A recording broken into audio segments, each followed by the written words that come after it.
Па гледаме навистина дека цените во маркетите се го достигнаа пикот, слободно можеме да кажеме, и дека подивеа цените во маркетите. Граѓаните тоа го чувствуваат секојдневно, чувствуваат дека животниот стандард дефинитивно им е загрозен.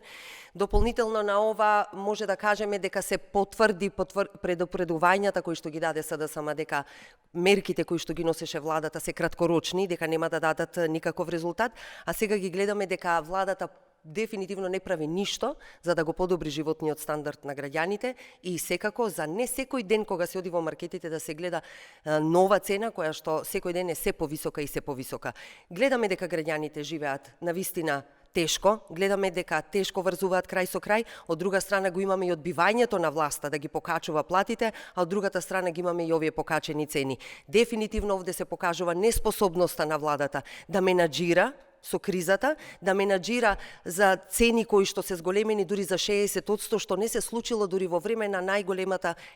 криза која што ја имала Македонија. И покажува дека нема волја за да го подобри животниот стандард на граѓаните. Оваа влада потврли кога станува збор за подобар живот за граѓаните, потврли, како што кажав и во оваа пресконференција, во безбедноста во државата и потврли во многу ветувања кои што ги дадоа пред изборите со кои што ја добија довербата, но граѓаните тоа го препознаваат и очекуваме дека доколку предходно